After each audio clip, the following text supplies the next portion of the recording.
It's been well. It actually went by pretty fast. I'm surprised we already playing the bowl game.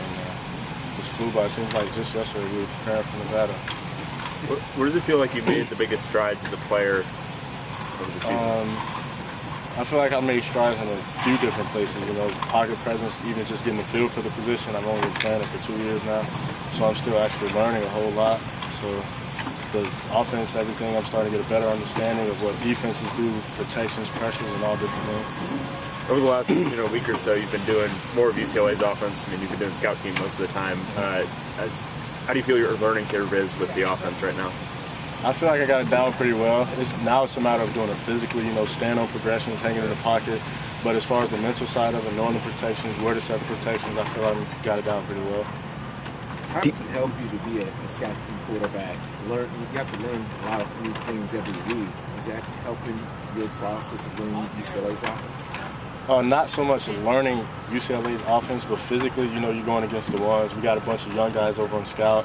So obviously everything's not going to be clear. You're not going to have a lot of time in the pocket. So really I'm able to work on pocket presence, making throws in smaller windows, whereas the DBs are a little faster because they're older, been here for a while, more experience.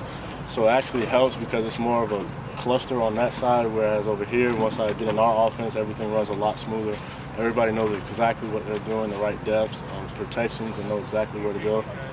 With your pocket presence, was that where you first kind of noticed when you got here that I really need to improve before I'm actually really playing?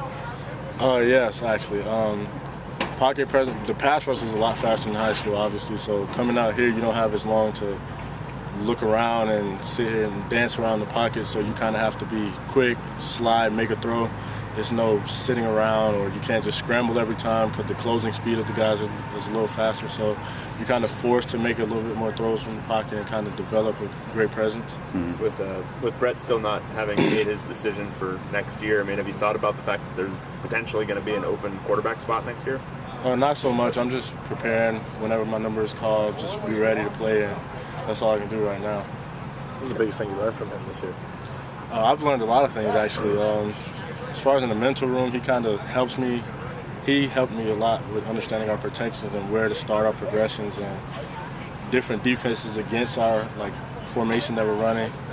He's been behind me sometimes when we're running, when I'm running our offense, reminding me of who to read, who am I keying, where to make the throw if this guy does what. So he's actually walking with me every step of the way.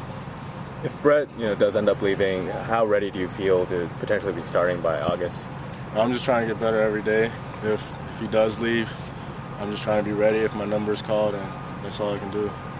What tells you are ready? I don't tell myself I'm ready if the coaches feel No, I'm but I ready. meant inside. Where you did that.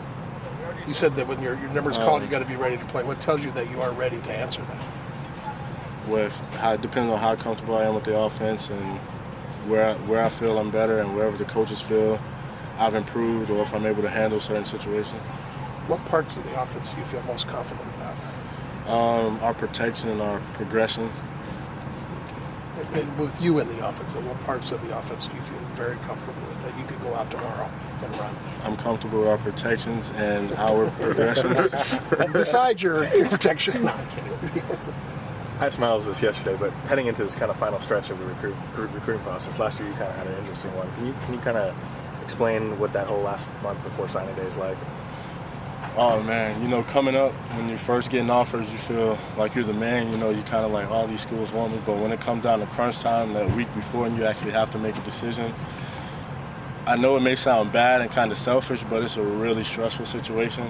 I know there are people wishing they could have scholarships and whatnot, but it's a really stressful situation because you have to hit it right on the bullseye. You only get one chance, one opportunity.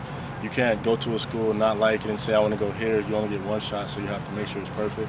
Is there a strategy you would implement now, knowing what you know? I feel like I did well, actually, now looking back.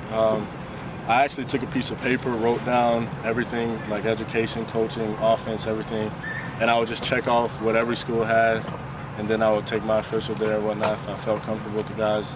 And on that paper, it was actually the most check marks.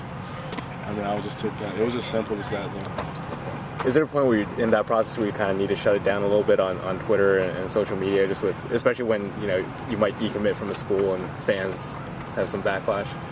For certain individuals, I would say.